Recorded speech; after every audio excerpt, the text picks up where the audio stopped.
Makanya torekotnya tuh sama saja, saudara-saudara sekalian. Itu torekotnya sama saja. Ada yang menyebutkan Syafi'i Muqaddam itu adalah setingkat dengan Imam Syafi'i mujtahid mutlak. Cuma dia tawadhu jadi ikut mazhab Imam Syafi'i. Kenapa harus seperti itu? Imam Syafi'i itu sangat luar biasa. Ulama muridnya banyak membentuk mazhab Syafi'i. Muridnya banyak, karyanya banyak, saksi zaman dunia menyaksikan semua. Makanya akhirnya ditelusuri, Syafi'i Muqaddam ini mana karyanya. Ditelusuri karyanya nggak ada, paling-paling doa-doa. Itu pun nggak tahu betul apa tidak. Karya kitabnya mana, madrasahnya apa, murid-muridnya mana, yang menonjol jadi ulama besar itu mana. Itu hampir oleh orang-orang peneliti tidak ditemukan.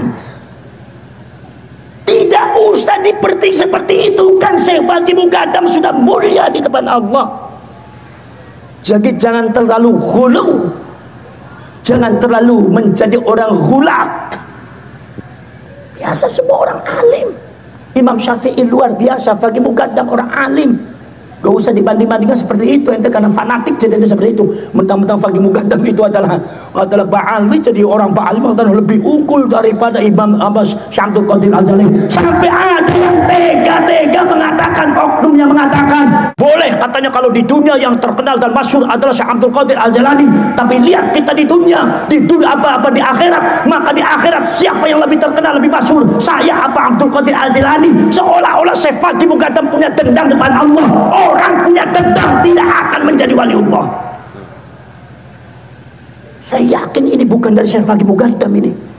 Mana mungkin Syafi'i Muqaddam orang alim bicara seperti itu. Betul betul. Betul betul. Paling-paling dari mulutnya ente itu. Kalian tahu Imam Abul Hasan Asy-Syadzili, baca kitab Al-Mafakhirul 'Aliyah fi Thariqat Asy-Syadziliyah. Gurunya Imam Abul Hasan Asy-Syadzili, guru besarnya Imam Al-Wasiti, seorang ulama besar dari Irak, bangsanya mazhabnya Syafi'i. Guru yang nomor 2 adalah Imam Ibnul Masis yang punya sholawat Masisiyah yang ada di Maghrib, Maroko. Itu sholawat Masisiyah kalau dibaca oleh orang stroke itu insya Allah sembuh. Guru besarnya ibaratnya, kalau Imam Ibnul Masis ibaratnya Gus Dur, kalau Imam Al-Wasiti ibaratnya Mbak Maimun Zubair, orang besar. Tetapi kalian tahu di dalam manaqibnya Abul Hasan Asy-Syadzili disebut wa akhadha al-khirqat asy-syarifah as-sufiyah min syaikhihi Abi Madyan. Beliau itu mendapatkan anugerah Allah menjadi waliullah, ilmunya tinggi, muridnya banyak. Itu akibat dari barokah seorang guru kampungnya, namanya Imam Abu Madyan, guru kampung. Tapi beliaulah yang barokai Imam Abul Hasan Asy-Syadzili. Ini kalau nggak salah, ini yang bicara adalah di antara beberapa gurunya bilang kepada Abul Hasan Asy-Syadzili, yang barokai sampai ke Imam Abu Madyan, bukan Imam Al-Wasiti, bukan Imam Ibnul Masis, tapi kiai kampungnya. Hatta kiai kampung, orang torekot Ahlus Sunnah wal Jamaah, nah kalau ulama jangan dibeda-bedain. Ini kiai kampung, belum tentu mana yang lebih hebat depan Allah, tapi kiai kampung kadang-kadang dilupakan oleh kalian, tapi justru mereka lah pejuang sejati sehingga kalian menjadi orang besar. Jangan lupa sama guru-guru di kampung. Tanpa guru kampung, kuncimu tidak akan terbuka. Wa barakatuh.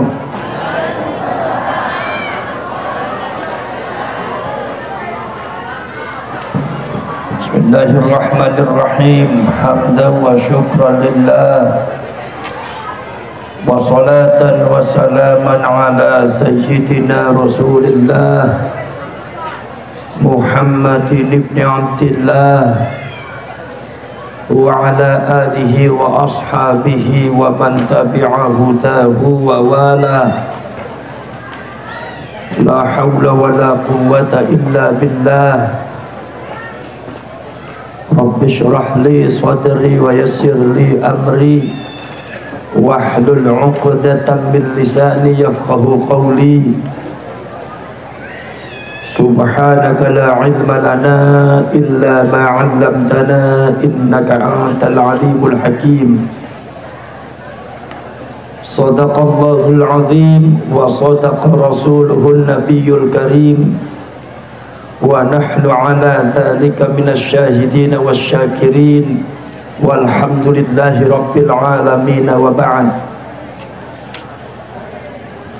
Ma'asyiral mukarramin, para alim ulama, para kiai, para asatidz, para asyraf, para sadah,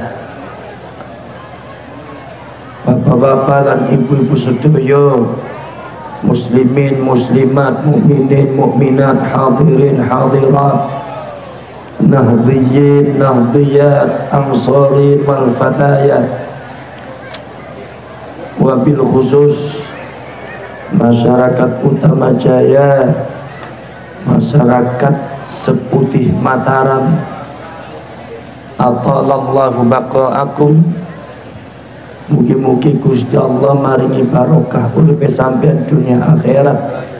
Allahumma amin ya rabbal alamin. Para alim ulama, para kiai sedaya ingkang boten saged dipun sebataken setunggal-setunggal, pengurus NU, muslimin, muslimat, mukminin, mukminat, hadirin, hadirat, nahdhiyin, nahdhiyat, ansarin wal fatayat.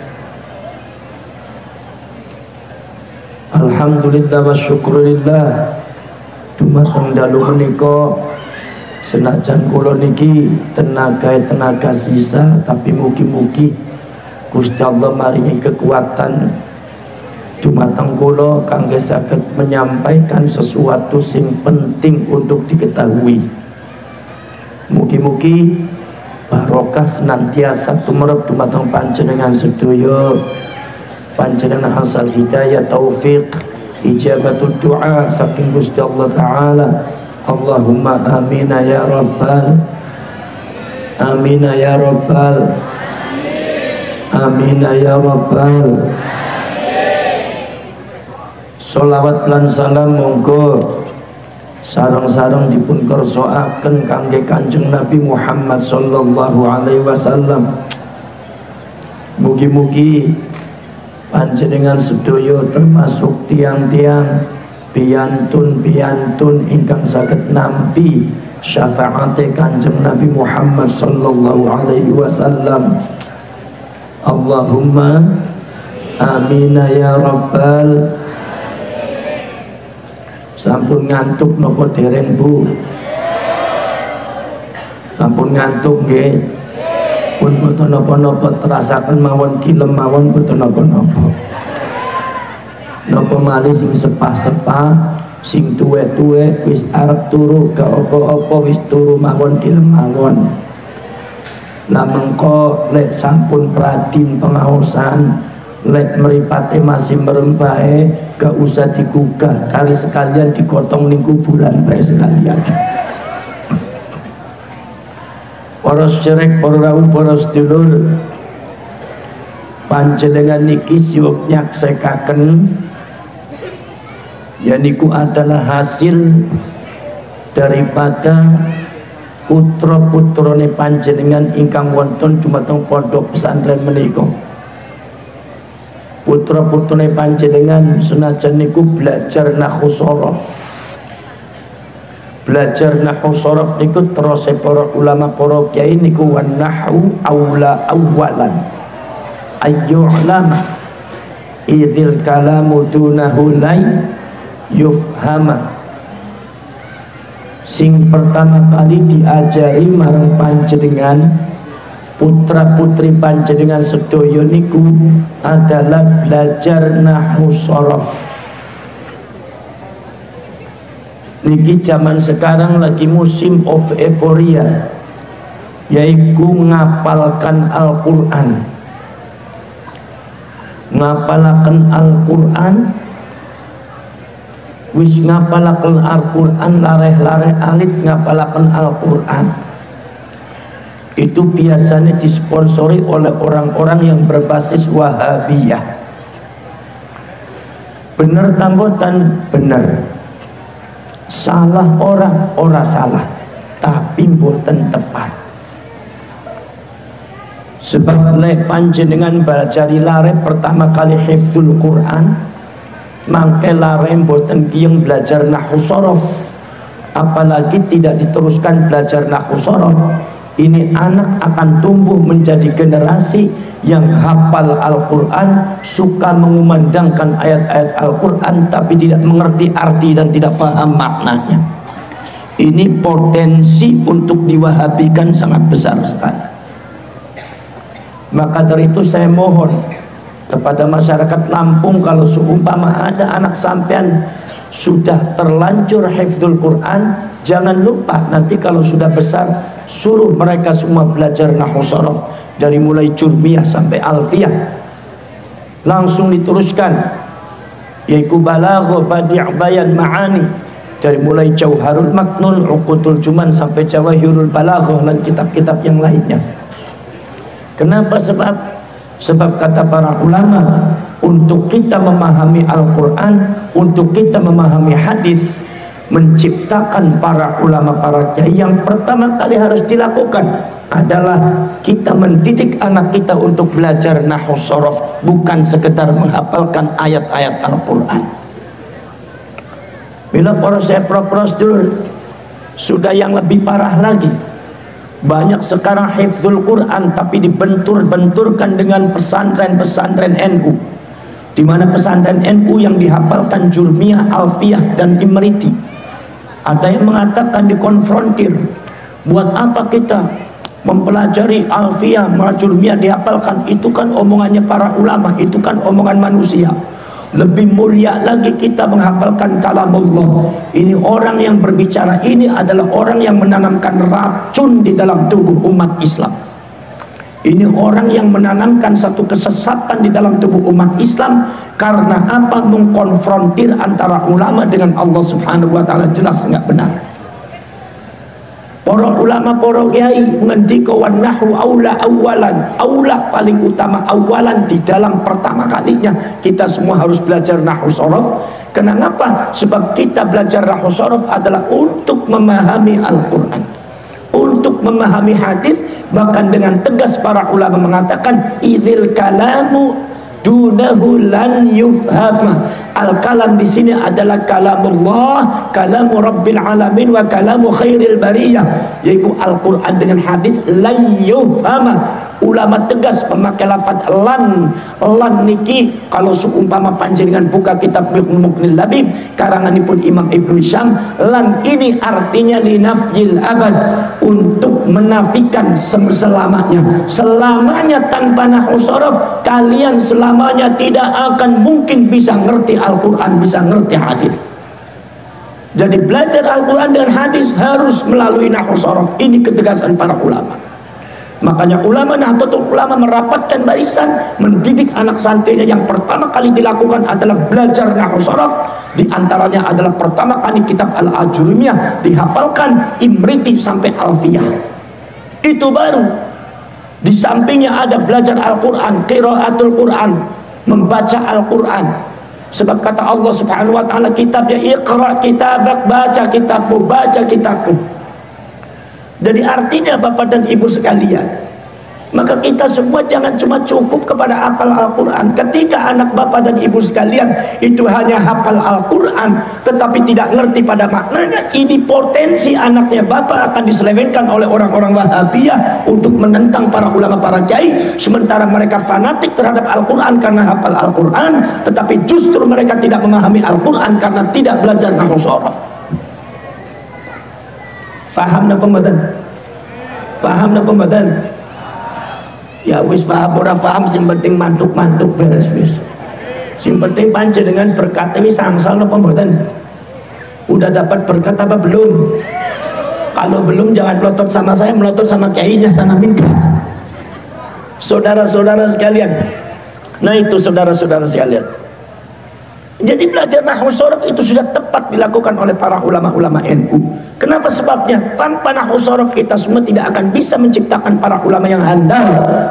Para ulama yang tafsil mempelajari Al-Quran dan hadis, bisa ngerti bagaimana gaya bahasa daripada Al-Quran dan hadis, bisa ngerti bagaimana kanjeng Nabi Muhammad yang diberikan oleh Allah Subhanahu wa taala, yaitu utitu bijawami'il kalim. Saya ini diberikan oleh Allah anugerah. Apa anugerahnya? Jawami'ul kalim. Jawami'ul kalim itu al-jami', jami'ul kalim. Kalimatnya simple tapi maknanya sangat luas. Ini tidak bisa sembarangan dimengerti kecuali oleh orang-orang yang paham. Bagaimana bedanya Allah? Ada beberapa ayat Al-Quran yang serupa. Innallaha alimum bima ta'malun. Ada lagi bukan innallaha, wallahu alimum bima ta'malun. Ada lagi dikasih kana Allahu aliman bima ta'malun. Ada lagi dibalik wallahu bima ta'maluna alim. Ini beda-beda gaya bahasa. Ini tidak sama artinya. Jangan dianggap sama. Yang bisa membedakan ini artinya apa, ini artinya apa di dalam Al-Quran, itu hanya orang-orang yang mempelajari nahwu sorof, hanya orang-orang yang mempelajari ilmu balaghah, badi', ma'ani, bayan. Kalau nahwu sorof masih belang-belentong, kalau seumpama badi' bayan kalian belum belajar, belum matang, jangan berani-berani menafsirkan Al-Quran, sebab dhalla fa'adhallah, kata Rasulullah mengatakan bisa sesat dan menyesatkan masyarakat. Saudara-saudara sekalian, lah kita ini lagi belajar apa? Belajar nahwu sorof. Setelah itu baru didampingi barangkali mahfizul Quran, silahkan. Kemudian istilahnya jangan tahfizul Quran, istilahnya itu hifzul Quran. Jadi tidak usah memakai wazan hafadha yuhafidhu tahfizan, karena lafaz hafidha yahfadhu dengan wazan mujarrad itu memang sudah muta'addi. Jadi maka orang yang hafal Al-Quran dari wazan mujarrad hafidha yahfadhu hifdzan fahuwa hafidhun. Orang yang hafal Quran disebutnya hafidh, yang perempuannya hafidhah. Kalau seumpama tahfizul Quran dari hafadha yuhafidhu tahfidzan, nanti isim fa'ilnya muhafidh, berarti orang hafal Quran muhafidh, yang laki-laki muhafidh, yang perempuan muhafidhah. Tidak ada satupun di dunia ini yang mengatakan orang yang hafal Quran itu muhafidh, muhafidhah. Semuanya mengatakan hafidh, hafidhah, karena orang Arab tahu kalau hafidhah yahfadhu itu sudah muta'addi, jadi tidak usah mengikuti wazan fa'ala. Ngomong menggelanya seperti makel-makel cangkem tok. Gini apa makan? Lah ini saudara-saudara, jadi jangan tahfizul Quran, hifzul Quran. Orang yang belajarnya hafiz, hafizah. Saudara-saudara sekalian, belajar nahwu sorof sama kiai, belajar Al-Quran sama kiai, belajar hadis sama kiai. Ulama-ulama NU menerapkan satu sistem apa yang disebut dengan sistem isnad untuk memperkokoh dan memperkuat akidah syariat umat Islam, supaya akidah syariat umat Islam, ajaran dan nilai-nilai Islam tidak mudah dibelokkan oleh orang-orang yang tidak bertanggung jawab. Betul lah, betul? Supaya tidak dibelokkan oleh orang-orang yang tidak mengerti hakikatnya, supaya tidak dibolokkan oleh orang-orang yang bodoh terhadap masalah agama tapi ingin menafsirkan Al-Quran, ingin bicara agama. Kata Rasulullah mengatakan bahwasanya yang paling besar fitnah di dalam umatku ini bukan fitnatul dajjal. Yang paling besar, yang paling saya takuti adalah al-jahilul mutakallimu fiddin, orang yang sesungguhnya tidak mengerti agama tapi ikut-ikutan bicara masalah agama, menyesatkan banyak orang. Ini yang paling ditakuti oleh Rasulullah, karena mereka berjubah seperti kiai, karena mereka pakai udeng-udeng seperti kiai, mereka pakai sorban seperti kiai, mereka jenggotnya banyak seperti kiai. Nyaris masyarakat Lampung tidak bisa membedakan mana yang hak, mana yang benar. Betul lah, betul? Betul lah, betul? Makanya saudara-saudara sekalian, ini yang paling ditakuti oleh baginda Rasulullah sallallahu alaihi wasallam. Saudara-saudara sekalian, al-jahilul mutakallimu fiddin, Maka ini saudara-saudara sekalian, supaya tidak ada orang-orang yang tidak ada orang-orang yang membelokkan makna agama, tidak boleh ada yang menerjemahkan secara serampangan terhadap nilai-nilai agama Islam yang diajarkan dari Al-Quran dan hadis, maka diterapkan di dalam Nahdlatul Ulama, khususnya umumnya agama Islam, apa yang disebut dengan manhajul isnad, satu metode pedoman kita semua belajar agama harus ada sanadnya. Harus ada sanadnya. Belajar Al-Quran ada sanadnya. Belajar apa? Belajar fikih ada sanadnya. Belajar nahwu sharaf ada sanadnya sampai ke muallifnya. Belajar kitab Fathul Mu'in ada sanadnya. Belajar Muhadzab ada sanadnya. Belajar Jam'ul Jawami ada sanadnya. Sampai belajar Al-Asbah wa Nadhair sanadnya nyambung sampai Imam Jalaluddin Abdurrahman As-Suyuti muallifnya. Belajar kitab Jurmiyah, nyambung kepada Imam As-Sunhaji, Imam Ajurumiyah. Belajar Alfiyah, kita nyambung sanad sampai Imam Ibnu Malik. Jadi kita punya sanad nyambung. Kita ini orang-orang Ahlus Sunnah wal Jamaah, yaitu orang-orang Nahdlatul Ulama, itu mempelajari agama tidak boleh sembarangan. Kekuatan kita itu adalah ada pada sanad, nyaris kekuatan Ahlus Sunnah wal Jamaah. Nahdlatul Ulama ini tidak bisa dikalahkan oleh siapapun. Kenapa? Karena kita memiliki manhajul isnad. Segala sesuatu belajar agama harus pakai sanad. Makanya kuat kita. Makanya akidah kita tidak bisa diselewengkan. Makanya ajaran kita tidak bisa diselewengkan, tidak bisa dibelokkan. Kalau ada yang berani-berani membelokkan, berani-berani menyelewengkan, maka saudara-saudara, Allah pasti akan datang dan menolong kita semua. Karena Allah Maha tahu bahwa kita semua memakai sistem isnad, maka sistem pensanadan yang sangat detail dan teliti dan kuat. Jadi Allah yang menolong. Saudara-saudara sekalian, bukan sekedar Al-Quran yang ada sanadnya. Kita semua belajar zikir dengan wirid juga ada sanadnya. Kita belajar torekoh juga ada sanadnya. Torekoh saya, torekoh Sattoriyah, apa saya tidak punya sanad? Punya sanad saya. Torekoh Sattoriyah itu ada sanadnya. Torekot Syadiliyah ada sanadnya. Torekot Naqsabandiyah ada sanadnya. Torekot Qadiriyah ada sanadnya. Torekot Qadiriyah wa Naqsabandiyah ada sanadnya. Torekot Junaidiyah ada sanadnya. Sampai datang ke Torekot Tijaniyah yang baru sanadnya sampai ke Said Ahmad At-Tijani. Ini ulama-ulama NU dan Ahlus Sunnah wal Jamaah yang ada di Lampung, itu seluruh ulama dan kiainya punya sanad yang nyambung sampai ke Rasulullah SAW. Kanjeng Nabinya min Rabbil Alamin, rentetan rawi atau rentetan guru-guru yang nyambung secara panjang ini, itu yang disebut dengan hablullah yang ada di dalam Al-Quran, wa'tasimu bihablillah. Berpegang teguhlah kalian kepada kabelnya Allah.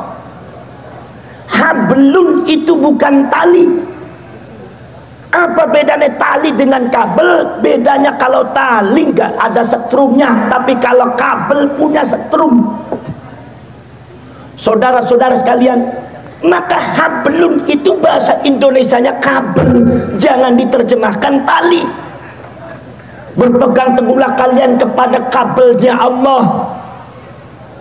Kenapa? Karena untuk mengalirkan setrum. Setrumnya dari mana? Dari Allah subhanahu dari Allah subhanahu wa ta'ala. Allah subhanahu wa ta'ala adalah sumber daripada setrum. Allah berfirman, Allahu nurus samawati wal ard. Allah adalah pusat cahaya langit dan bumi, berarti Allah adalah sumbernya setrum. Diturunkan seterusnya melalui kabel kepada siapa? Kepada Nabi Muhammad SAW. Kanjeng Nabinya juga mengandung setrum. Apa sebab? Kita semua kalau malam Jumat itu baca berzanji. Apa jawab kita? Yaitu adalah anta nurun fauqa nuri. Kau adalah cahaya di atas cahaya. Berarti kanjeng Nabi ada setrumnya. Apalagi ada cerita riwayatun sahihah yang mengatakan ada nuru Muhammadin, cahayanya kanjeng Nabi Muhammad sallallahu alaihi wasallam sebagai awalul khalqi min khalqillah, satu pertama kali makhluk yang diciptakan oleh Allah. Berarti jelas setelah Allah subhanahu wa ta'ala menurunkan cahayanya kepada baginda Rasulullah sallallahu alaihi wasallam adalah sumber setrum kedua setelah Allah subhanahu wa ta'ala. Saudara-saudara sekalian, kemudian Allah juga menurunkan kepada Nabi Muhammad SAW adalah menurunkan Al-Quran. Al-Quran itu mengandung setrum apa tidak? Mengandung setrum. Rasulullah bersabda, inna hadzal qur'ana hablullahil matin wan nurul mubin. Sesungguhnya Al-Quran ini adalah kabelnya Allah yang mengandung setrum, bahkan bisa jadi cahaya yang bisa menerangkan hidup kalian dunia akhirat. Berarti Al-Quran mengandung setrum karena ada kabelnya, mengeluarkan cahaya, berarti ada setrumnya. Bayangkan, Allahnya mengandung setrum, Rasulullah yang mengandung setrum, kemudian juga Al-Qurannya mengandung setrum. Kemudian diturunkan melalui malaikat Jibril. Siapa itu malaikat Jibril? Malaikat Jibril adalah salah seorang malaikat.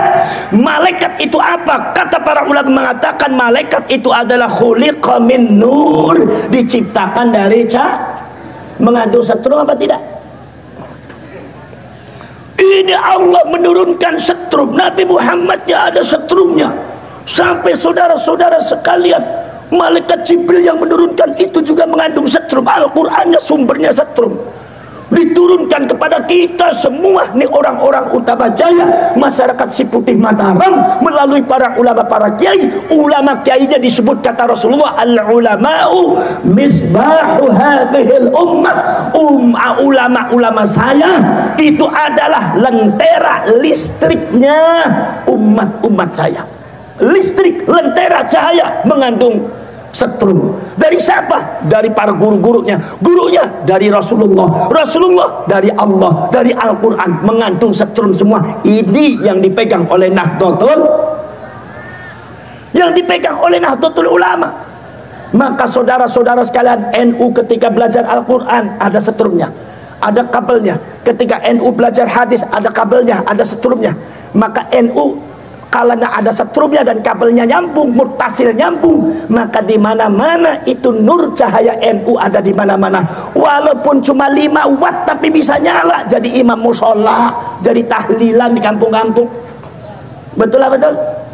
Betul lah betul? Subhanallah saudara-saudara kalian. Ini saudara-saudara kalian ada di mana-mana.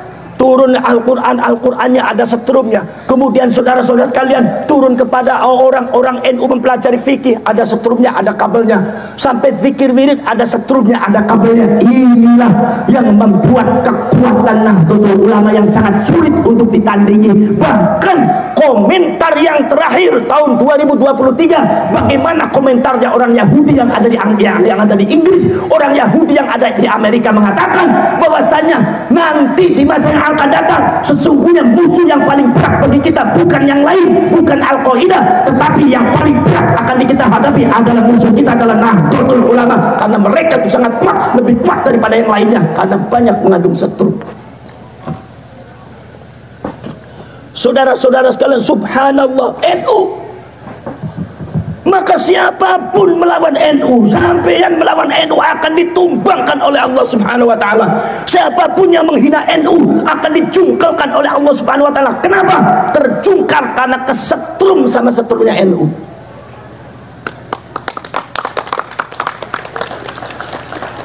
Betul lah betul? Saudara-saudara sekalian, bukan itu saja, orang NU belajar Al-Quran ada sanadnya.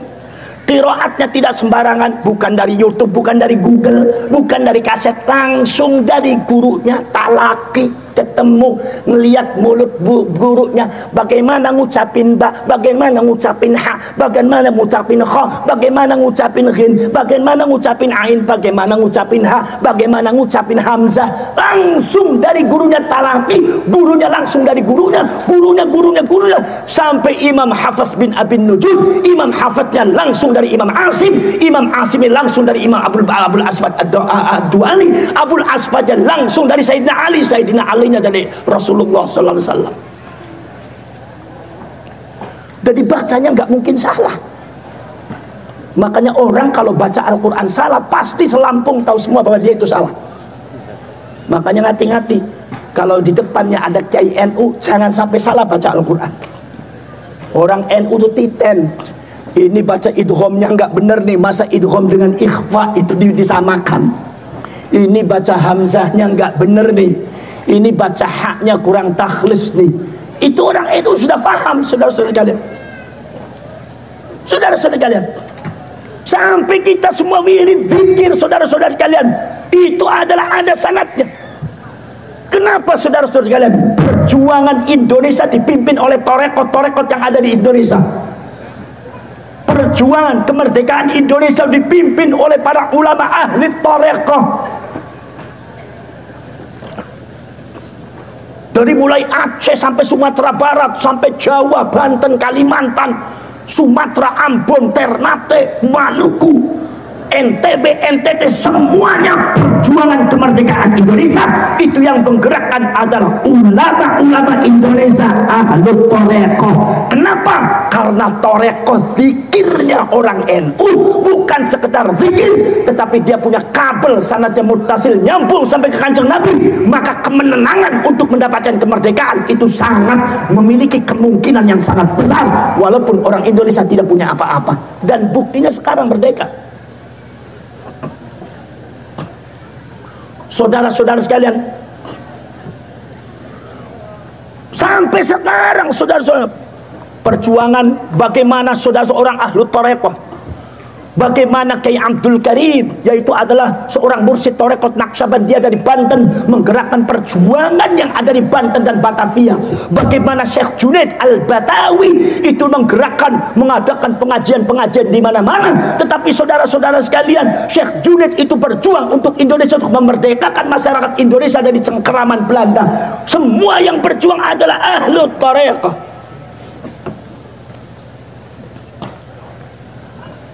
Syekh Junaid Al-Batawi itu punya guru, apa punya murid? Siapa muridnya saudara-saudara sekalian? Di antara muridnya adalah Mbah Kyai Nawawi Banten. Di antara muridnya adalah Mbah Kyai Nawawi Banten.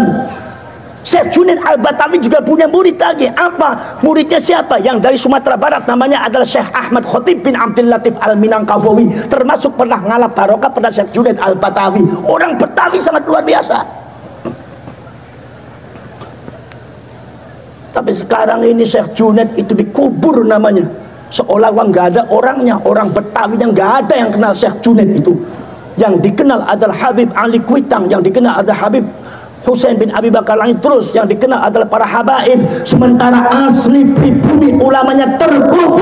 Nyaris generasi muda orang Jakarta nggak ada yang tahu bagaimana Syekh Junaid ini. Padahal beliau adalah pejuang asli Betawi itu. Sampai ada klaim mengatakan bahwa saya yang mendirikan majelis taklim pertama kali di Jakarta adalah Habib Ali Kuitang. Salah besar. Yang pertama kali mendirikan majelis taklim dan dakwah Islamnya di Betawi itu adalah seorang ulama besar, Imam Masjidil Haram, yang di Mekahnya dianggap sebagai ulama besar, setingkat dengan Kiai setingkat dengan Kiai Nawawi Banten. Bahkan gurunya Kiai Nawawi Banten namanya Syekh Junaid Al-Batawi, bukan Habib Ali. Jadi ente ini banyak dibohongi. Orang dibohongi mau aja orang Indonesia. Paling mudah dibohongi. Saudara-saudara sekalian, subhanallah, bukan itu saudara-saudara sekalian. Syekh Junaid itu luar biasa, jadi imam besar di Masjidil Haram, Pak. Muridnya banyak, termasuk muridnya Kiai Nawawi Banten. Sampian ingat sama Kiai Nawawi Banten, tapi sampian tidak kenal pada Syekh Junaid. Ini kesalahan besar bagi rakyat Indonesia. Subhanallah.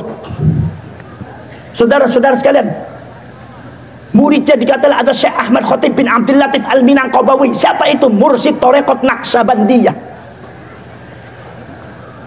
Syekh Ahmad Khatib bin Abdul Latif Al-Minangkabawi ikut saudara-saudara sekalian punya apa? Punya kawan. Kawannya siapa? Kawannya adalah yaitu Syekh Maulana Muhammad Sulaiman Ar-Rasuli. Sekarang kuburannya zahirun yuzar, nampak diziarahi oleh semua orang. Imam Muhammad Sulaiman Ar-Rasuli ini adalah tarekatnya Naqsabandiyah, mursyid tarekat Naqsabandiyah, pejuang Islam Indonesia untuk menggerakkan rakyat Indonesia, khususnya Sumatera Barat dan yang lainnya. Itu adalah dari segi tarekat. Semua ahli tarekat bergerak memerdekakan Indonesia. Makanya kalau ada orang Wahabi mengatakan tarekat itu hukumnya bid'ah, enggak benar. Ini jelas turunan Belanda. Ini pemahaman. Ini adalah pemahaman Belanda dalam rangka melemahkan perjuangan Indonesia. Saudara-saudara sekalian, Imam Ahmad Khatib bin Abdul Latif Al-Minangkabawi, Imam Muhammad Sulaiman Ar-Rasuli ini adalah merupakan dua tokoh besar tarekat, mursyid tarekat Naqsabandiyah asli. Beliau kemudian belajar siapa? Yaitu adalah sama guru, yaitu adalah siapa? Mbah Nawawi Al-Khalidi. Bertemu dengan Mbah Hasyim Asy'ari. Kata Mbah Nawawi, belajar sama guru saya masih punya guru. Di mana? Di Mekah sana. Akhirnya ketiga orang itu belajar ada di Mekah, namanya sama Syekh atau Imam An-Nabhan Al-Khalidi, belajar di sana. Begitu pulang ketiga orang itu membawa tarekat Naqsabandiyah Khalidiyah bersama Mbah Hasyim Asy'ari. Ini namanya sanad, saudara. Sejarah harus diungkap bahwasanya Sumatera Barat itu banyak syarif, yang namanya Riau itu banyak syarif, Lampung itu adalah genanya syarif, bahkan Profesor Indonesia itu adalah tempatnya syarif. Pada waktu itu maaf, habaib belum datang. Jadi makanya ente jadi habib jangan suka mengklaim-klaim. Sudah mengklaim-klaim rasanya kalau nggak ada habib Indonesia tidak merdeka. Dasmu ente ngomong apa itu, jangan sembarangan itu ngomong. Bagaimana saya nggak marah sama ente kalau ente bilang seperti ini? Udah yang bener aja lah ente, tinggal diakui aja. Ente di sini datang, tadinya mau dagang, akhirnya ikut agama, udah gitu aja beres. Ikut agama jadi kiai, kita hormati kok. Betul lah betul? Betul lah betul? Saudara-saudara kalian, jadi ini saudara-saudara kalian, Imam Ahmad Khatib bin Abdul Latif Al-Minangkabawi adalah mursyid tarekat Naqsabandiyah. Pada waktu itu di Sumatera Barat ada mursyid tarekat Satoriyah namanya Imam Burhanuddin As-Sumatrani. Ada kuburannya di Padang Pariaman, daerah Ulakan sana, ziarah. Ente yang orang Sumatera nggak pernah ziarah, saya dari Cirebon aja ziarah. Ini paling males ini suruh ziarah, makanya lupa sama sejarah, makanya dibohongin terus sama orang HTI sama habaib kayak gini nih. Mudah dibohongi. Betul lah betul. Syukur ngaku sendiri mah. Beli orang ngaku ya dosanya double sampai nih. Gini kan? Lagi kepada saudara-saudara sekalian, subhanallah. Syekh Burhanuddin As-Sumatrani itu temannya siapa? Itu temannya Syekh Abdul Muhyi Pamijahan. Muridnya siapa? Muridnya Syekh Abdul Rauf As-Singkil Aceh.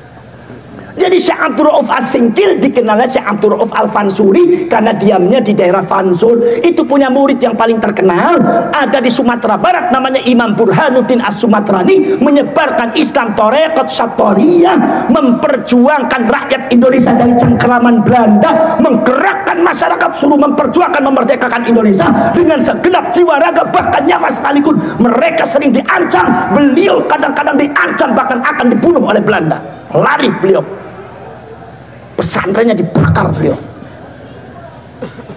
Imam Ahmad Khatib juga dibakar sama beliau pesantrennya. Imam Muhammad Sulaiman Ar-Rasuli mau dibunuh sama Belanda.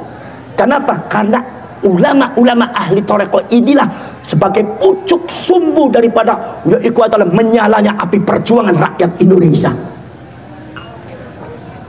Makanya NU melestarikan dengan Jam'iyatul Tarekat ahli tarekat Mu'tabarah. Saudara-saudara kalian, lagi saudara-saudara kalian punya murid satu Syekh Burhanuddin As-Sumatrani. Nomor dua adalah apa?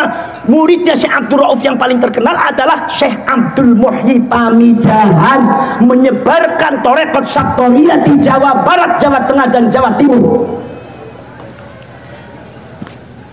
Maka saudara-saudara sekalian, kebanyakan tarekat Satoria itu berbuhul pada yaitu Ibu Syekh Abdul Muhyi Pamijahan. Muridnya siapa? Kedua orang itu adalah dikenali adalah pahlawan Indonesia, pejuang Nusantara yang tidak pernah takut kepada siapapun. Ini adalah beliau muridnya Syekh Abdul Rauf As-Singkil. Syekh Abdul Rauf As-Singkil itu namanya Syekh Abdul Rauf Al-Fansuri.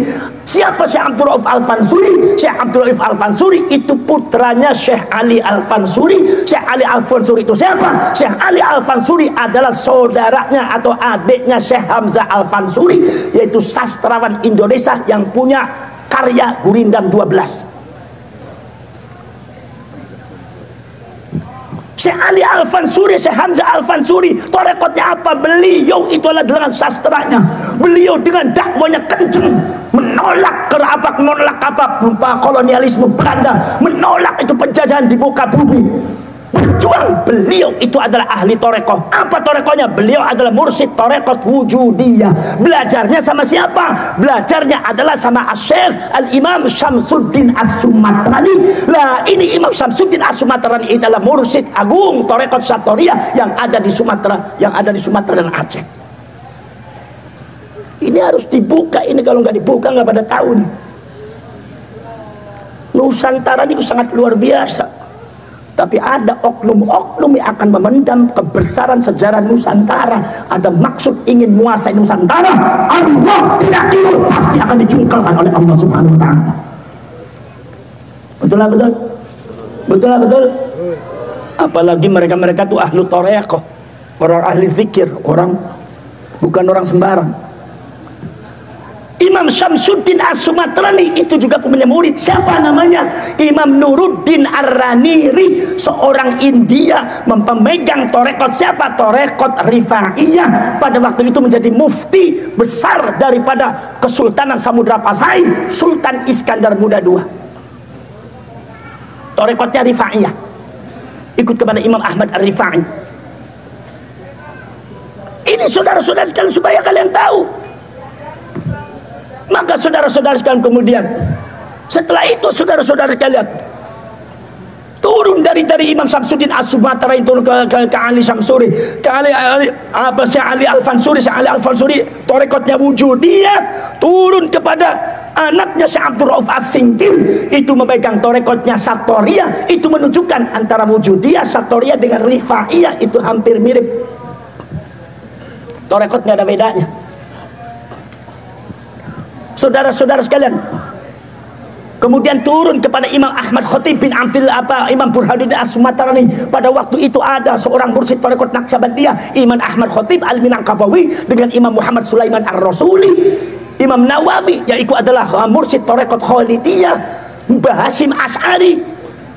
Turun lagi kepada Imam Burhanuddin As-Sumatrani tarekat Satoria, turun kepada yang ada di Jawa Barat, Syekh Abdul Muhyi Pamijahan, nyambung kepada ulama Jawa Barat termasuk punten pesantren. Ini namanya hablullah, tali dan kabelnya Allah yang mengandung setun. Jangan berani-berani mengotak-atik NU ke setun. Makanya yang membantu dan memenangkan NU Allah, bukan kiainya. Kiai NU menang baik, orang pernah bergerak kayak NU, tapi biasa-biasa ribut yang karena pemilu ya ribut kayak NU. Nek pemilu gue, pemilu nek perangkat tapi mlebu ning kamar maning, mlebu ning omah maning. Anak NU elek-elek bansere difitnah yang meneng pe jawab ora, meneng bae prihatin tapi ora jawab-jawab. Iki kalau seumpama NU tidak dibela oleh Allah, NU sudah tumbang dari dulu. Tapi sekarang ini bukan urusan ulama. Yang namanya Ahlus Sunnah wal Jamaah, agama Allah, adalah urusan Allah Subhanahu wa Ta'ala. Jadi yang memenangkan Nahdlatul Ulama Allah yang ada di atas. Maka siapapun melawan NU, melawan Allah. Maka dalam sejarah itu nggak ada yang menang lawan NU. Jangan HTI. HTI lambangnya la ilaha illallah, kalimat tauhid, tumbang juga. Sebab apa? NU nya senang tahlilan. Gimana mau dilawan NU senang tahlilan?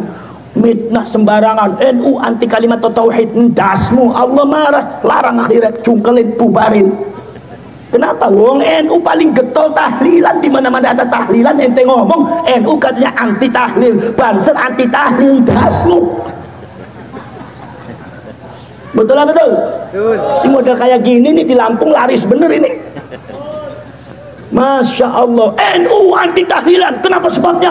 Karena Banser membakar kalimat tauhid. Ente terhasut oleh mulutnya HTI dan mulut busuk daripada oknum-oknum Habib semua bener. Katanya NU sudah ada PKI-nya, dasmu ente PKI. Yang membubarkan PKI siapa? NU. Saudara-saudara sekalian, kalau seumpama bendera HTI itu tulisannya la ilaha illallah Muhammadur Rasulullah, kata Allah Subhanahu wa taala, ittakhadhu aymanahum junnatan, iman mereka itu dijadikan tameng. Pada waktu orang Khawarij itu mau diserang oleh Sayyidina Ali, apa? Bawa Al-Quran. Kata orang Khawarij mengatakan, ya Ali, kalau ente menghancurkan kami berarti ente menghancurkan Al-Quran. Al-Qurannya dijadikan tameng untuk menjelek-jelekan Sayyidina Ali. Dan pada akhirnya mereka membunuh Sayyidina Ali atas nama Quran. Di sini juga kalimat tauhid la ilaha illallah dijadikan tameng. Kalau NU berani membakar, berarti NU tidak suka sama kalimat tauhid. Allah tidak tidur, yang senang tahlilan itu orang NU. Sementara di Yaman diserang sama Saudi kemarin, sampai 2000 bayi lebih meninggal di Yaman. Itu orang Yaman protes kepada Saudi. Saudi Arabia benderanya dibakar oleh orang Yaman. Saya tanya, bendera Saudi tulisannya apa? Jawab yang keras. Tulisan bendera Saudi apa? La ilaha illallah Muhammadur. Ini terjadi di negaranya Habib. Kenapa ente Habib tidak mengatakan Yaman anti kalimat tauhid? Jawab ente sekarang. Makanya jangan sembarangan. Betul lah betul. Yang namanya mengagungkan kalimat tauhid bukan mengibarkan bendera, tapi semua hadis dan hadis qudsi dengan cara mengucapkan maqala la ilaha illallah. Siapa yang membaca la ilaha, maqala la ilaha illallah, la ilaha illallah wa ana huwa, faman qalaha fahuwa fi hisni wa man kana fi hisni fahuwa aminun min iqabi. Itu kata Allah dalam hadis qudsinya, la ilaha illallah adalah saya. Barang siapa yang mengucapkan la ilaha illallah, artinya mengagungkan kalimat tauhid, bukan mengibarkan bendera la ilaha illallah. Tetapi kalau ada orang tahlilan di bid'ah di sesat-sesat yang haram-haram, tetapi mengagungkan kalimat tauhid berdasarkan Al-Quran dan hadis, adalah mengucapkan la ilaha illallah. Kayak orang NU tahlilan. Sekarang saya tanya, kalau orang NU tahlilan la ilaha illallah berapa kali?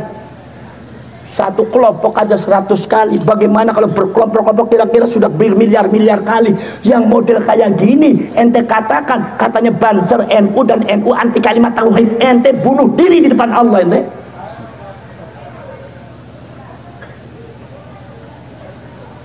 Ki melongone panjenengan ki melongo ngerti apa melongo keter sampean iki.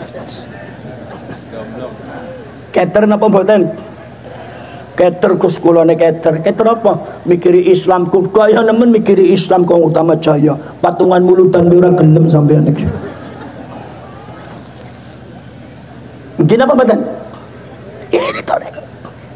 Saudara-saudara sekalian, Torekot Sattoriyah adalah dari Syekh Abdullah As-Sattori.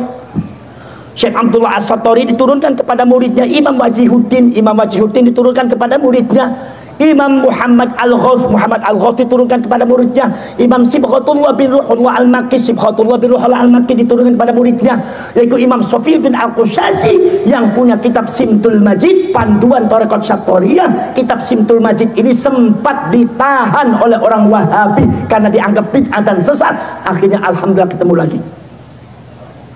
Ini torekotnya semua wali songo, Torekot Sattoriyah, termasuk mbah saya Syarif Hidayatullah, pemegang Torekot Sattoriyah. Maka saya harus Torekot Sattoriyah. Itu dipegang betul oleh buntet pesantren karena warisan. Saudara-saudara sekalian, Imam Sofiyuddin Al-Qushazi diturunkan kepada muridnya Maulana Ibrahim Al-Qurani. Maulana Ibrahim Al-Qurani diturunkan kepada muridnya siapa? Yaitu adalah Syekh Abdul Rauf As-Singkil Aceh. Nyambung saudara-saudara. Sementara Syekh Abdullah As-Satori ini adalah membuat tarekat Satoriyah dengan sistem apa yang disebut ada manhajul wujud, wujudiyah, manhaj tentang memahami wujud Allah, tarekat dengan memahami wujud Allah, sehingga apa yang disebut oleh Imam Abu Yazid Al-Bustami dengan Abu Yazid Al-Iski ketika diterjemahkan oleh Al-Imam Abu Bakar As-Sibli Qutbul Aqtab termasuk Imam Ibnu Arabi ke zaman selanjutnya dianggapnya sebagai wahdatul wujud. Ingat, kalau ada wahdatul wujud ente jangan salah paham, dianggapnya wahdatul zat beda. Orang jahil sering mengatakan wahdatul wujud haram, gak boleh, musyrik, dasmu. Ente pernah ngaji tasawuf belum? Ente pernah kita ngaji kitab Bughyatul Mustafid tarekat Tijani belum? Ente pernah membaca kitabnya Imam Muhammad At-Tijani belum? Ahlul Haq Al-Arifuna Billah. Ente pernah kita membaca kitab Al-Mafakhirul Aliyah fi Tariqatul Syadziliyah. Ente pernah tidak membaca kitab Jami'ul Usul fil Auliyah dan kitab-kitab tarekat yang lainnya? Pernah belum? Belum pernah. Jangan ngomong ente masalah tarekat tadi, fitnah dalam agama. Betul betul. Wahdatul wujud itu tidak sama dengan wahdatul zat. Yang ente bilang haram dan musyrik itu wahdatul zat, bukan wahdatul wujud, karena antara zat dengan wujud beda. Makanya di dalam kitabnya Imam Muhammad At-Tijani, seorang ulama besar mazhab tarekat Tijaniyah, itu ada kitab Ahlul Haq Al-Arifuna Billah, itu ada judul Mal Farqu Baina Wahdatil Wujud wa Wahdatil Dzat. Apa bedanya antara wahdatul wujud dengan wahdatul dzat? Bedanya apa? Kalau wahdatul wujud itu harus dimiliki oleh orang beriman. Orang beriman tidak memiliki manhaj wahdatul wujud, imannya tidak akan sempurna. Tapi kalau wahdatul dzat mustahil, musyrik, bid'ah, orang benar.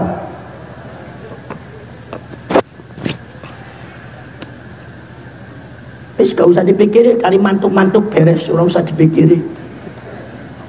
Wong aku ngomong tasawuf yang ngesel-ngesel cangkep tok, ngerti ora?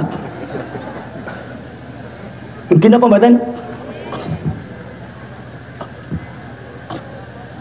Wa'tasimu bihablillahi jami'an. Berpegang teguh ning taline Gusti Allah, kabele Gusti. Ini Imam Abu Yazid Al-Bustami, ini nurunaken tarekat dipakai oleh Imam Abu Bakar As-Sibli. Maka syair Abu Bakar As-Sibli yang kadang-kadang disalahfahami adalah falamma aranil wajdu annaka hadiri syahadtuka mawjudan bikulli makani. Ketika wajdun telah memberitahu aku bahwa engkau selalu ada di sisiku, aku lihat wujudmu ada di mana-mana. Wujud bukan zat, sebab zat Allah tidak membutuhkan tempat, tidak membutuhkan waktu. Sing ono wujud. Ketika Allah bicara wujud, Allah mengatakan afala yanzuruna ilal ibili kaifa khuliqat. Apa kalian tahu bagaimana itu onta diciptakan? Kalau di Utama Jaya disiputi Mataramnya afala yanzuruna ilal ayam Bangkok kaifa khuliqat. Wa ilal wetus, wa ilal tatangkalan, wa ilal pohon, wa ilal gunung, wa ilas sama'i kaifa rufi'at.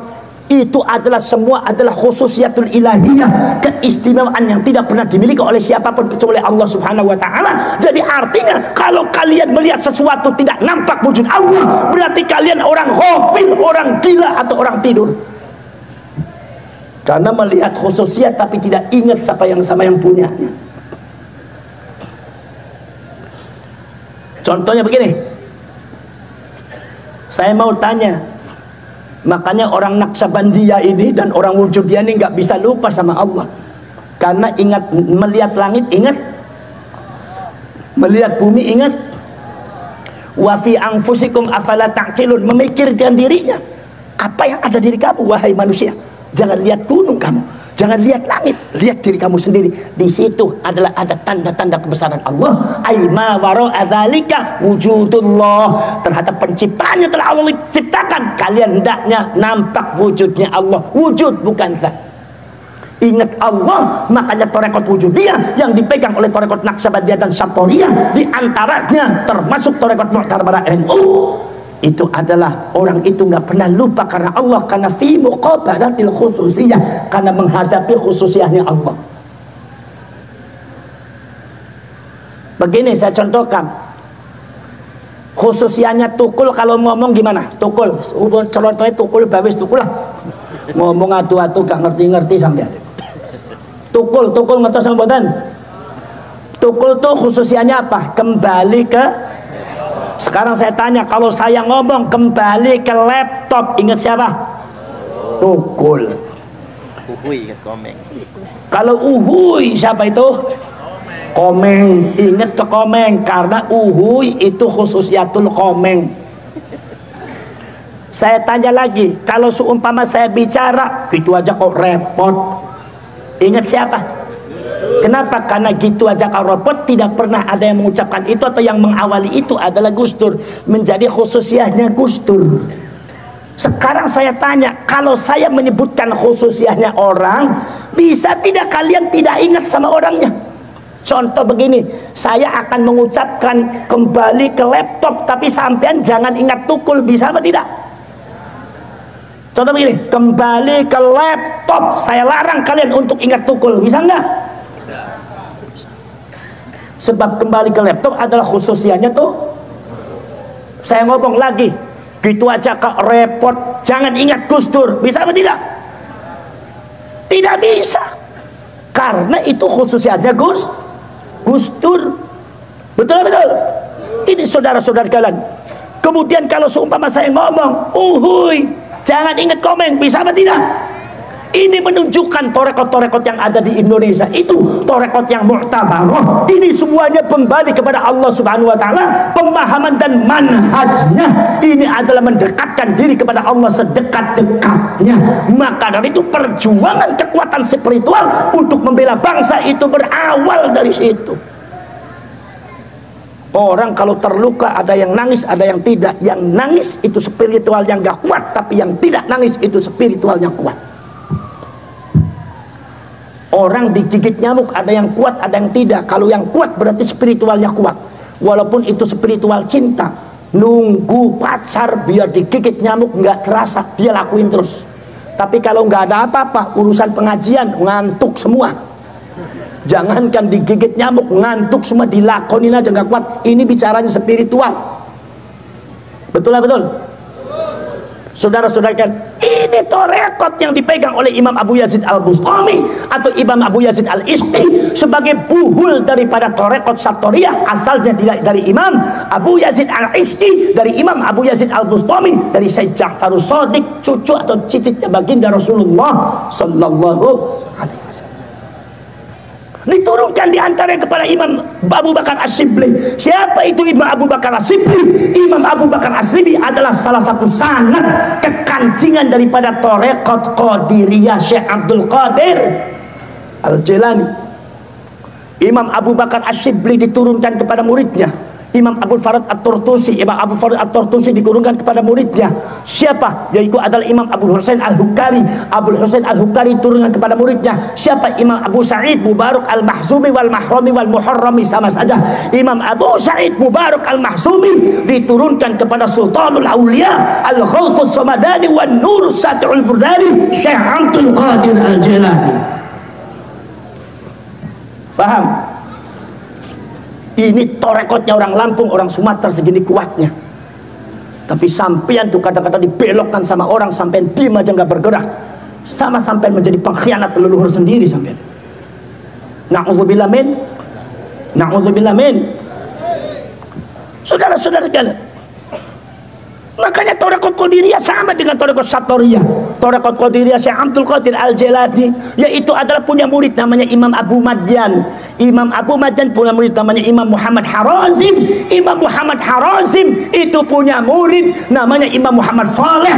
Imam Muhammad Saleh punya murid namanya Imam Abdul Hasan Ali bin Abdullah Asy-Syadzili yang memiliki torekot Syadziliyah. Syadziliyah, Naqsabandiyah, Qadiriyah, Satoriyah, sama apa tidak?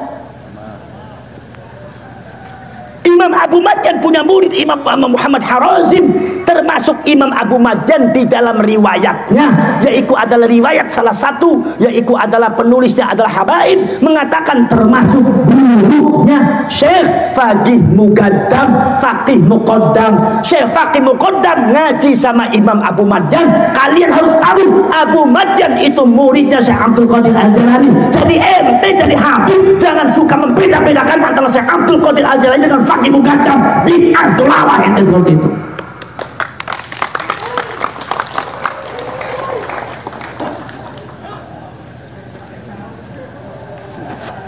Ada yang ngomong Syekh Faqih Muqaddam itu lebih hebat dari Syekh Abdul Qadir Al-Jilani. Sejak kapan ente bicara begitu?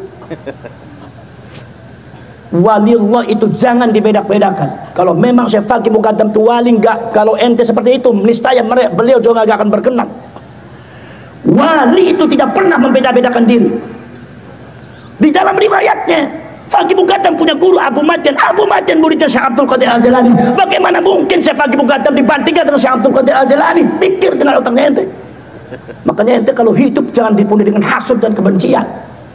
Orang kalau belajar tasawuf hasud benci, berbangga kepada marganya sendiri, model begini diserahkan sama setan ente.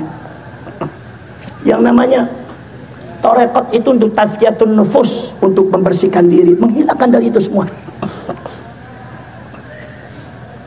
Saudara-saudara sekalian, ada lagi kadang-kadang ditambah lagi kadang-kadang gua ceritanya gua tahu termasuk ada di pada dalam tulisan NU. Masya Allah, Faqih Muqaddam itu katanya pernah jalan-jalan ke sorga. Ya Allah. Ada riwayat katanya Faqih Muqaddam punya murid. Muridnya kemudian di Afrika. Begitu di Afrika dikabarkan muridnya meninggal. Syekh Faqih Muqaddam kemudian diam saja. Begitu diam saja, kata Syekh Faqih Muqaddam dengan karomahnya mengatakan dia belum meninggal. Apa sebab? Saya sudah cari di sorga nggak ada katanya. Jadi beliau tuh jalan-jalan ke sorga. Masya Allah. Ini saya yakin Syekh Abdul Qadir Al-Jilani pun belum pernah jalan-jalan ke surga, belum pernah. Tapi ini adalah cerita Syekh Faqih Muqaddam. Itu benar atau tidaknya itu harus ditelusuri itu. Sebab cerita ini sepertinya mengandung khurafat. Demi untuk mengatakan Syekh Faqih Muqaddam lebih hebat daripada Syekh Abdul Qadir Al-Jilani. Tidak usah seperti itu. Kemuliaan wali tidak usah dibanding-bandingkan. Jangankan sama Syekh Faqih Muqaddam, jangankan sama Syekh Abdul Qadir Al-Jilani, kita membandingkan Mbah Hasyim Asy'ari lebih alim mana dengan Mbah Abbas, nggak berani kita. Wah, Mbah Hasyim lebih hebat daripada Abbas, Mbah Abbas lebih hebat, Mbah Hasyim lebih hebat daripada Raden Intan, dasmu. Ente itu muridnya ya muridnya iblis, ente pengen sombong-sombongan kayak gitu. Betul betul. Masya Allah. Saya itu pernah saudara sekalian. Dulu itu ada di antara oknum-oknum habaib itu yang membanding-bandingkan antara Barzanji dengan Simtud Duror. Mereka mengunggul-unggulkan Simtud Duror, mentafsir menjelek-jelekan Barzanji.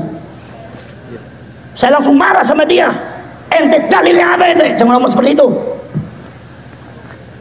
Semua ulama wali gak suka dibanding-bandingkan seperti itu. Betul betul. Syekhuna Al-Habib Ali bin Muhammad bin Husain Al-Habsyi, dia punya keunggulan indahu maqam. Imam Ja'far bin Hasan bin Abdul Ghani Barzanji yang punya kitab Barzanji juga indahu maqam, ada maqam di depan Allah Subhanahu wa taala. Jangan suka membanding-bandingkan ulama, mengunggul-unggulan bahwa ini adalah lebih hebat daripada ini. Mentang-mentang Syekh Ali bin Habib Ali bin Husain adalah dari kelompok habaib, jadi yang lain harus kalah. Itu ajaran Syiah Imamiyah. Enggak benar, bukan salah, bukan ahli sunnah. Apa yang anda melotot-melotot? Ini ngupai mangan orang melotot TikTok. Betul lah betul. Jangan dibanding-bandingkan. Sampai baca Barzanji, saya baca Simtud Duror, semua adalah merupakan faidul barakat. Kita minta barakat dari Allah Subhanahu wa taala, dari orang-orang alim. Gak usah ente banding-bandingkan, hanya orang bodoh yang mampu banding-bandingkan seperti itu. Karena ente kekurangan ilmu akhirnya seperti itu. Makanya belajar dulu. Banding-bandingkan, wah Imam Malik kalah sama Imam Syafi'i, Imam Hanafi kalah sama Imam Syafi'i. Endasmu. Ente banding-bandingan itu kata siapa ente? Betul lah betul. Betul lah betul. Jadi uang medit-medit nemen kama jaya gitu. Betul lah betul. Saudara-saudara sekalian, subhanallah. Makanya torekotnya tuh sama saja, saudara-saudara sekalian. Itu torekotnya sama saja. Akhirnya saudara-saudara banyak yang mengkritik. Bukan sekedar Syekh Abdul Qadir Al-Jilani. Yang dikritiknya apa? Termasuk Syekh Faqih Muqaddam dikritik. Ada yang menyebutkan Syekh Faqih Muqaddam itu adalah setingkat dengan Imam Syafi'i, mujtahid mutlak. Cuma dia tawadhu jadi ikut mazhab Imam Syafi'i. Kenapa harus seperti itu? Imam Syafi'i itu sangat luar biasa. Ulama muridnya banyak membentuk mazhab Syafi'i. Muridnya banyak, karyanya banyak, saksi zaman dunia menyaksikan semua. Makanya akhirnya ditelusuri, Syekh Faqih Muqaddam ini mana karyanya. Ditelusuri, karyanya nggak ada, paling-paling doa-doa. Itu pun nggak tahu betul apa tidak. Karya kitabnya mana, madrasahnya apa, murid-muridnya mana, yang menonjol jadi ulama besar itu mana. Itu hampir oleh orang-orang peneliti tidak ditemukan. Tidak usah dipertik seperti itu, kan Syekh Faqih Muqaddam sudah mulia di depan Allah. Jadi jangan terlalu ghulu, jangan terlalu menjadi orang ghulat. Biasa semua orang alim. Imam Syafi'i luar biasa, Faqih Muqaddam orang alim. Gak usah dibanding-bandingkan seperti itu, ente karena fanatik jadi seperti itu. Mentang-mentang Faqih Muqaddam itu adalah ba'alwi, jadi orang ba'alwi lebih unggul daripada Imam Syekh Abdul Qadir Al-Jilani. Sampai ada yang tega-tega mengatakan, oknum yang mengatakan itu katanya, kata Syekh Faqih Muqaddam, kata Syekh Faqih Muqaddam katanya mengatakan bahwasannya boleh, katanya kalau di dunia yang terkenal dan masyhur adalah Syekh Abdul Qadir Al-Jilani, tapi lihat kita di dunia apa-apa di akhirat, maka di akhirat siapa yang lebih terkenal, lebih masyhur, saya apa Abdul Qadir Al-Jilani? Seolah-olah Syekh Faqih Muqaddam punya dendam depan Allah. Orang punya dendam tidak akan menjadi waliullah. Saya yakin ini bukan dari Syekh Faqih Muqaddam ini. Mana mungkin Syekh Faqih Muqaddam orang alim bicara seperti itu? Betul lah betul. Betul lah betul. Paling-paling dari mulutnya ente itu. Jangan dicoreng oleh hal-hal semacam itu para ulama, para kiai. Lah itu saudara-saudara sekalian. Saudara-saudara sekalian. Nah inilah ulama-ulama torekot inilah yang membentuk mulai abad ketiga Hijriah. Kenapa saya sebutkan mulai abad ketiga Hijriah? Itu ada seorang peneliti dari Jawa mengatakan itu namanya Mbah Jambu Karang yang dikubur di Bobot Sari. Itu punya cucu ke-12 namanya Imam, yaitu adalah namanya Syekh, yaitu adalah namanya Sunan Wali Perkoso. Sunan Wali Perkoso itu saudara-saudara sekalian namanya Syekh Abdul Halim. Itu adalah cucu dari Mbah Jambu Karang, cucu ke-12. Sedangkan Sunan Wali Perkoso ini hidup zamannya Sunan Kalijaga. Pada waktu itu membangun Masjid Demak bersama Sunan Kalijogo.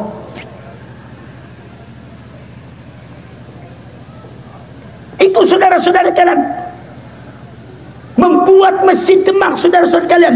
Jadi kalau seumpama Sunan Kalijaga itu hidupnya abad ke-15, beliau itu adalah cucu ke-12 dari Mbah Jambu Karang. Jadi diperkirakan Mbah Jambu Karang itu sudah ada sejak abad ke-3. Abad ke-9 Hijriah sudah datang. Teori dari Aceh, teori dari Palembang, teori dari Ternate, teori dari Jawa mengatakan seperti itu, bahwa abad ke-9 itu maka para ulama, para syarif, para sayyid datang dari Hijaz melalui Maroko, melalui Irak, melalui Mesir, melalui Uzbekistan, melalui Samarkand. Makanya ada istilahnya Maulana Ibrahim As-Samarqandi, bukan Al-Hadrami, bukan Al-Yamani. Maka syarif, sayyid, wali songo tidak bisa disebut Habib karena sejarahnya beda. Ini bukan berarti saya benci ke Habib, ente jangan salah paham. Saya lagi ngomong sejarah. Syarif dengan Said tidak bisa disebut Habib karena bukan orang Hadramaut, bukan orang Yaman. Kalau Habaib Hadramaut, Yaman. bukan menjelek-jelekan. Kalau saya bilang ente itu orang Jakarta, bukan berarti menjelek-jelekan. Kalau ente orang Brebes, kalau ente orang Bumen, ente orang Cirebon, bukan menjelek-jelekan, itu mendudukan pada tempatnya. Walaupun sampean itu di Utama Jaya di Lampung itu sudah lama, tapi ente itu ternyata darahnya darah Cirebon. Menjelek-jelekan apa tidak? Menghina apa enggak? Benci apa enggak? Beda. Ada lagi Maulana Maghribi itu Maroko, bukan Hadrami, bukan Yamani. Makanya para ulama-ulama Ahlus Sunnah wal Jamaah yang ada di Indonesia dari kalangan Wali Songo yang disebut para syarif, yang disebut para syarif, para sayyid, para asraf, para sadah, itu tidak bisa disebut habib, sebab jalan kedatangannya mereka berbeda. Habaib datangnya dari Yaman Hadramaut, kalau Wali Songo itu para sayyid, para syarif datangnya dari Hijaz, Mekah dengan Madinah. Jadi jangan suka mengingkari gen. Kalau sampean tanya kepada saya, Gus, sampean itu darahnya darah apa? Darah Arab. Arab apa? Arab Sunda. Kenapa? Karena Syarif Hidayatullah itu punya ibunya itu Sunda. Apa? Nyai Rara Santang, atau yang disebut dengan Syarif Hamudaim, yang kawin dengan apa? Diambil kawin istri oleh Syarif Abdullah, Mesir.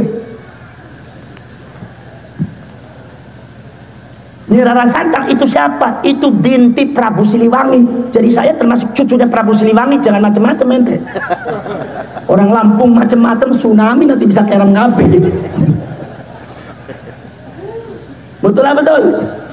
Jadi ngancem-ngancem kayak Pak Alwi juga, ngancem-ngancem. Makanya orang tuh nggak boleh lah keracunan nasab tuh, akhirnya ngancem-ngancem.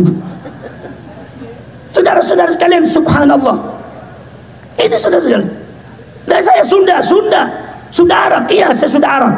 Arabnya Arab apa? Hijaz saya, bukan Hadramaut, bukan. Kalau Hadramaut itu dari bangsa Qahtan. Qahtan itu keturusannya sama dengan Banu Adnan. Ya tadi dari bangsa Qahtan. Kalau saya itu dari Banu Hashim. Jadi beda jalur, walaupun sama-sama ke Banu Adnan, Al-Adnani. Ke sana ke mana? Ya ikut ke sana ke Banu Quraisy. Jadi kalau sumpah saya sukunya apa? Ya suku Quraisy. Enak nggak enak pulau suku Quraisy. Kadang-kadang orang Lampung kalau menjelek-jelekan Quraisy sampai sedure langit gitu. Sing dadi mengkel kayak kowe. Sing elek-elek Quraisy kabeh sampean niku. Kafir Quraisy, musyrikin Quraisy, Abu Jahal Quraisy, Abu Lahab Quraisy, dasmu. Dikira Quraisy elek kabeh, orang ngerti nu kiai buntet Quraisy kowe. Tapi bagaimanapun harus diakui kalau Quraisy, kalau bukannya bukan. Jangan sampai yang ngaku Quraisy itu adalah yang Quraisy ngakunya bukan Quraisy. Saya dari ini, saya dari ini. Enggak, kalau bukan masalah jelek atau tidaknya, tapi saya kan dari yang baik-baiknya. Laras Sombatan. Saudara-saudara kalian, yang namanya Banu Quraisy itu orangnya santun. Makanya datang ke Indonesia Banu Quraisy itu adalah mudah melebur dengan orang-orang Indonesia. Karena apa? Cara hidupnya ngerti nih sejorone winara. Sampean belum bicara orang Quraisy hatinya halus, ngerti. Persis kayak orang Jawa, persis kayak orang Melayu, persis kayak orang Sunda. Makanya campur dengan orang Melayu, orang Jawa, orang Sunda, prop langsung dari pribumi akhirnya. Tapi jangan berani-berani mencintai orang Quraisy. Kalau ente berani-berani mencintai orang Quraisy, sampai kapan dimanapun akan dikejar oleh mereka. Tidak akan mundur tuh orang Quraisy. Makanya Allah mengutus Rasulullah dari Banu Quraisy. Walaupun orangnya kecil-kecil, orang Quraisy nggak ada yang gede, kecil. Makanya Sayyidah Ali juga kecil, nggak tinggi gitu, sedang. Makanya Rasulullah mengatakan al-qasir makir illa Ali. Orang pendek biasanya itu curang kecuali Sayyidina Ali. At-tawil ahmaq illa Umar, kata Rasulullah itu. Kalau yang tinggi-tinggi, yang jangkung-jangkung mudah dibohongi itu kecuali Sayyidina Umar, katanya. Itu guyonnya Rasulullah. Saudara-saudara kalian, ini saudara-saudara sekalian, jangan berani-berani mempecundangi suku Quraisy. Wali Songo itu adalah tetesan darahnya darah Quraisy. Jangan berani-berani mencundangi mereka, karena lisan mereka tajam, hati mereka tajam, langkah mereka adalah nurnya Allah Subhanahu wa ta'ala. sekali melangkah tidak akan mundur. Itu Quraisy namanya. Saudara-saudara sekalian, ada beberapa sifat yang tidak dimiliki oleh orang lain tapi dimiliki oleh Quraisy. Saudara-saudara sekalian, ini saudara-saudara sekalian,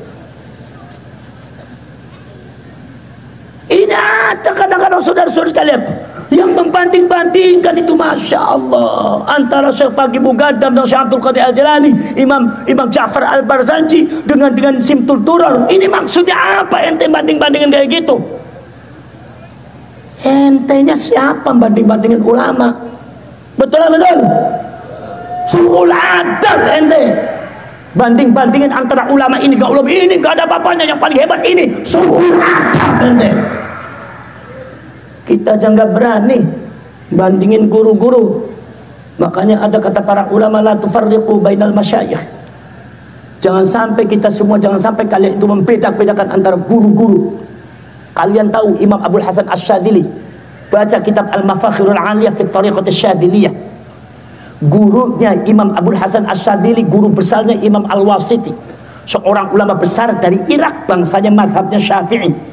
Guru yang nomor 2 adalah Imam Ibnul Masis yang punya sholawat Masisiyah yang ada di Maghrib, Maroko. Itu sholawat Masisiyah kalau dibaca oleh orang stroke itu insya Allah sembuh. Guru besarnya ibaratnya, kalau Imam Ibnul Masis ibaratnya Gustur, kalau Imam siapa namanya, kalau Imam Al-Wasiti ibaratnya Mbak Maimun Zubair, orang besar. Tetapi kalian tahu di dalam manaqibnya Abul Hasan Asy-Syadzili disebut wa akhadha al-khirqat asy-syarifah as-sufiyah min syaikhihi Abi Madyan. Beliau itu mendapatkan anugerah Allah, menjadi waliullah, ilmunya tinggi, muridnya banyak. Itu akibat dari barokah seorang guru kampungnya, namanya Imam Abu Madyan, guru kampung. Tapi beliaulah yang barokai Imam Abul Hasan Asy-Syadzili. Ini kalau nggak salah, ini yang bicara adalah di antara beberapa gurunya bilang kepada Abul Hasan Asy-Syadzili, yang barokai sampai itu Imam Abu Madyan, bukan Imam Al-Wasiti, bukan Imam Ibnul Masis, tapi kiai kampungnya. Hatta kiai kampung, orang Torekot Ahlus Sunnah wal Jamaah, nah kalau ulama jangan dibeda-bedain. Ini kiai kampung, belum tentu mana yang lebih hebat depan Allah, tapi kiai kampung kadang-kadang dilupakan oleh kalian, tapi justru mereka lah pejuang sejati sehingga kalian menjadi orang besar. Jangan lupa sama guru-guru di kampung. Tanpa guru kampung, kuncimu tidak akan terbuka. Memang yang namanya kunci bentuknya kecil, memang yang namanya kunci tidak sebesar kamar, tetapi dengan kunci itu maka isi kamar kita akan dapatkan. Jangan bicara apa yang ada di dalam isinya kamar, kalian harus ingat sama kuncinya. Itulah kiai kampung, itu yang disebut dengan wa akhadha al-khirqat asy-syarifah as-sufiyah min syaikhihi Abi Madyan. Ini rahasia daripada Thariqat Syadziliyah.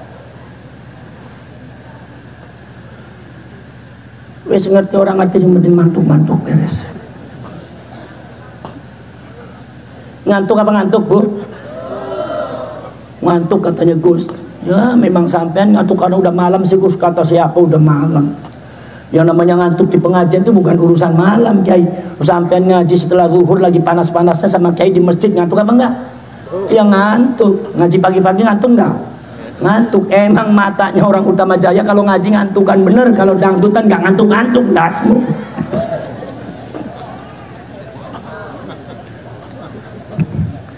Paling enak ikut tekoning pengajian.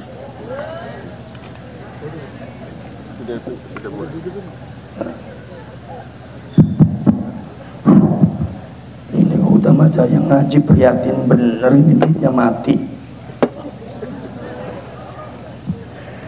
Paling enak ikut tekoning pengajian, merem melek turu tetep oleh balik nggowo ilmu ake oli ajaran, opo maning jagong bari maempungkusan. Ini yang nggak ngomong dikasih bungkusan, saya ngomong nggak ada bungkusannya. Mana nih bungkusannya nih? Ayu podo ngaji parek bari ulama, sopo sing seneng ngaji ganjarane oleh warga, sopo sing seneng ngaji ganjarane oleh warga. Pengen mlebu swarga napa mboten, Bu? Pengen apa mboten? Kira-kira potongan sampean iki potongan swarga apa potongan rokok? Nek ditelok tak berangasan kayak iya ya. Ini modelnya kalau di depan saya alim-alim nih, tapi kalau di rumah nyakarin bojone iki model kayak kucing garong gitu. Bu, ibu-ibu kalau ada pengajian begini, ini pakai wangi-wangi apa enggak? Pakai wangi apa enggak? Alhamdulillah, maka saya lewat pada baunya wangi-wangi semua. Betul. Alhamdulillah. Sekarang saya tanya, kalau ketemu sama bapak malam Jumat, wangi-wanginya dipakai apa enggak? Kata bapaknya bilang enggak, Gus, enggak pernah dipakai. Kalau ketemu saya yang malah dipakainya minyak kayu putih gitu, minyak balsem lagi, minyak telon. Jadi bapak ini dianggapnya nyamuk demam berdarah aja nih. Ini namanya calon ahli neraka nih, model gini nih. Ayu podo tetonga besok mlebu swarga. Allahumma. Pripun carane? Yen ono pengajian ayu podo teko, ojo podo lunga nganti rampung donga. Yen donga dereng rampung ojo Bu. Sapa sing bubar nyontek dongakaken ning aku, muga-muga bojone padha kawin meneh. Allahumma. Ono sing ngomong Allahumma monggo. Iki napa mboten? Ki jenenge solawatan. Seneng solawatan apa mboten? Seneng berjanjian apa ora? Seneng napa mboten? Ning ngartose ngertos napa mboten? Lah aku iki wong Utama Jaya kaya ki model potongane. Walamma aradallahu ibraza haqiqatil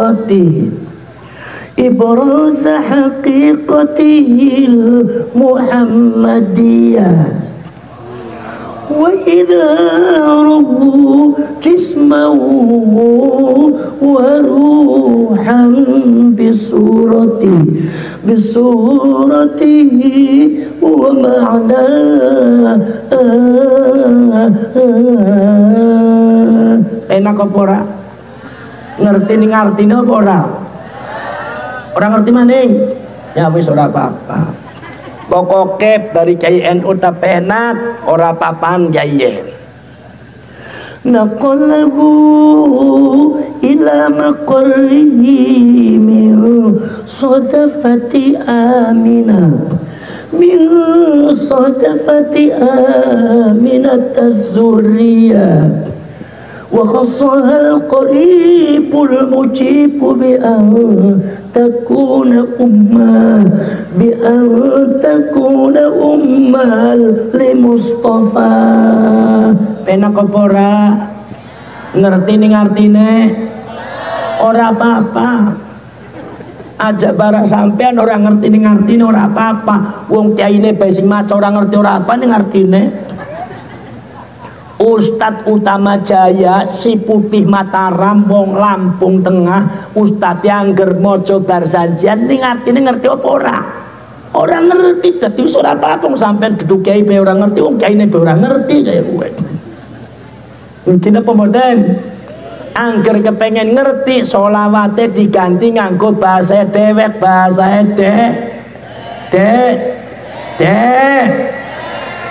napa Gus angsal nganggo basa Jawa. Eling manusa urip ning alam dunya. Kemudian eling manusa urip ning alam dunya. ono ning dunya sepira suwene diibaratke cuma mung mampir ngombe. Dina mboten milo kyaine sampean angger arep nasehati wong bari selawatan. Ana wong Lampung Tengah, wong Siputi Mataram ora gelem sembayang, ora diganyami, ora didukoni, tetapi disolawati marang kyaine. Sayang si sungguh sayang, ganteng ora sayang si sungguh sayang, ayu ora Nabi Yusuf ganteng tapi wakal Siti Zulaikha ayu